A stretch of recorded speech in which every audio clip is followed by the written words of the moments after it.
You may be seated. Good afternoon, everyone.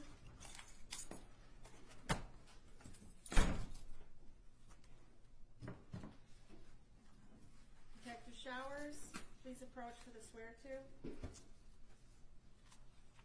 Please raise your right hand. Do you swear that the information being provided is true and accurate to the best of your information, knowledge, and belief, subject to penalties of perjury? I do. Put your hand down. With regard to the defendant, Afani Muhammad, please set forth the factual basis for the warrant request. Yes, Your Honor. On 7/10/25, McDonald's employee Afeni Muhammad stabbed McDonald's manager Jennifer Harris multiple times with a kitchen knife at the McDonald's restaurant at 179219 Mile. Harris was not armed at the time and died of her injuries. Prior to the stabbing, Muhammad was sent home by Harris for not performing her work duties and told Harris, "I'll be back." Muhammad was arrested on scene and the knife was recovered. Muhammad admitted that she intended to kill Harris and stated that after she was sent home, she drove to a nearby park, decided to come back and stab Harris with a knife that she had inside of her vehicle.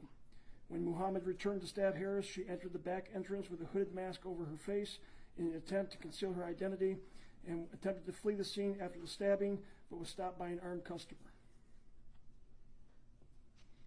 And the requested charges are murder in the first degree, count 2, dangerous weapon carrying with unlawful intent, and there's a habitual second notice offense. Is that correct? That is correct, Your Honor. The warrant is being signed and we can proceed to arraignment. Thank you, Your Honor. Calling file number 25354, People versus Afani Badu Muhammad.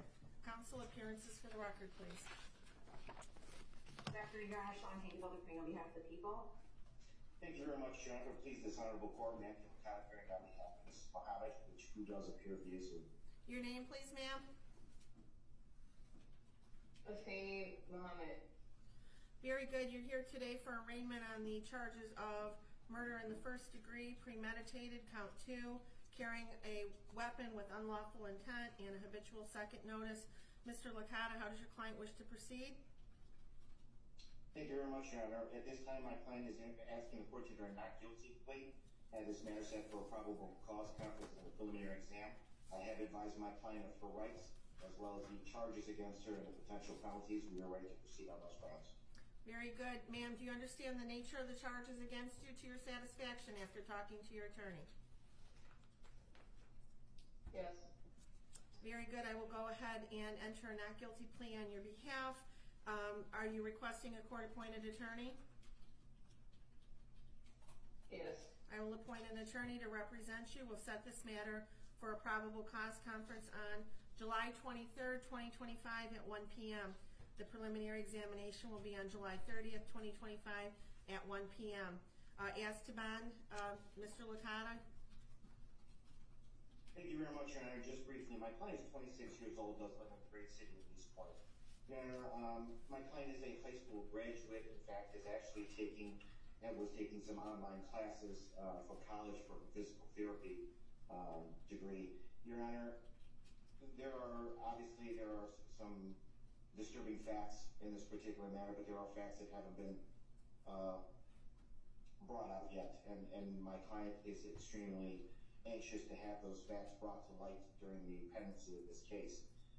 She was in an extremely abusive relationship that was not only mental but physical, that involved alcohol issues, which is where the habitual second stems from, and her prior record. Your Honor, my client is a helpful person. She's a giving person.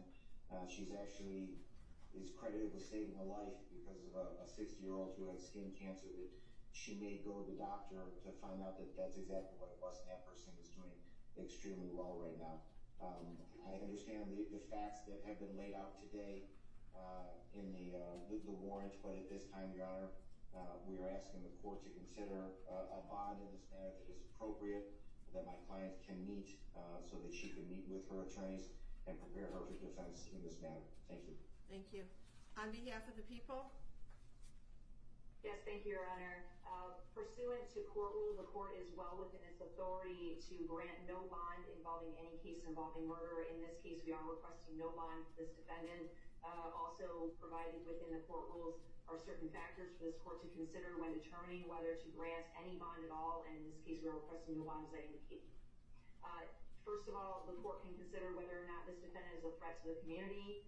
She entered a public building with other individuals, other employees that were present. She produced a weapon that was a knife longer than 3 inches, and she stabbed the victim multiple times, up to possibly as many as 15 times, eventually causing her death. There were other employees that were present at the time, some of which attempted to help the victim after the stabbing occurred. That alone is enough to show that there is a threat to the community. She then ran from the building to her vehicle, presumably with the intent to flee from the scene. She was stopped by a helpful bystander. You're also able to consider the likelihood of conviction in this case, given the facts as laid out by Detective Showers and the information that the prosecutors have reviewed in order to charge this defendant. There is a very high likelihood of conviction. And then finally, the defendant does have a prior instance of at least one that I'm aware that involved a stabbing, similar obviously to the stabbing that occurred in this case, involving a knife. So given all of those factors, and given the fact that this court does have authority to give no bond to defendants charged with murder, I am asking at this time for no bond in this case. Thank you, counsel.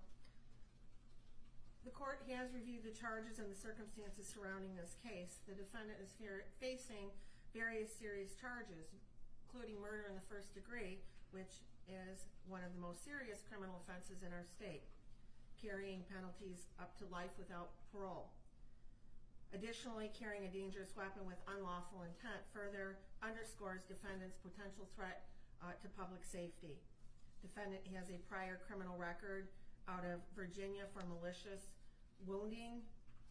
It was actually felony malicious wounding that was reduced to unlawful bodily injury concerning a stabbing, and that is what gives rise to the habitual second. And in determining bond, the court must look to the factors outlined in Michigan Court Rule 6.106.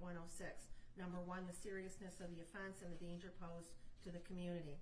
The charges here involved a violent crime with a weapon, indicating a substantial risk to the public. The court finds there is a significant threat to public safety, and therefore the bond must reflect that risk. Number 2, the weight of the evidence against the defendant. While the evidence is not fully before us and the defendant is cloaked with the presumption of innocence, the nature of the charges along with the prior criminal history suggests that there is substantial evidence against the defendant. Defendant's criminal history: the defendant has a violent criminal past. The history supports the court's concern that the defendant may engage in further violent conduct if she is released. The defendant's ties to the community: while the defendant is relatively young at 26 years of age, there's no indication that she has any significant stabilizing ties to the community that would ensure her return for court appearances. Without these ties, the court is concerned about the likelihood of flight. Number 5, defendant's risk of fleeing or failing to appear. Due to the severity of the charges and the habitual offender status, it makes the defendant a high risk for flight. The court finds that this factor weighs heavily in favor of a high bond amount. Substance abuse or mental treatment: although there are no reports at this time suggesting that the defendant suffers from mental health or substance abuse issues that would mitigate the risks posed by defendant's release, the court is, after considering all of these factors, going to be setting bond at $25 million cash surety only with conditions. If the defendant is able to meet those conditions, she must be on a GPS steel cuff tether. She is not to leave the state of Michigan. She is to report her address within 24 hours of, she must report any change of address within 24 hours. There would be stringent daily contact with community corrections as to her whereabouts. She also would be required to have alcohol and drug testing as condition of her release. There would be no contact with the family of the decedent. Any witnesses, she is not to return to McDonald's. And if she is unable to post the $25 million bond, she will remain in custody pending further proceedings. And that concludes this matter for today. We will see you back here, ma'am, on July 23rd at 1 o'clock for your probable cause conference. Thank you. Thank you, Your Honor. Thank you very much, Your Honor.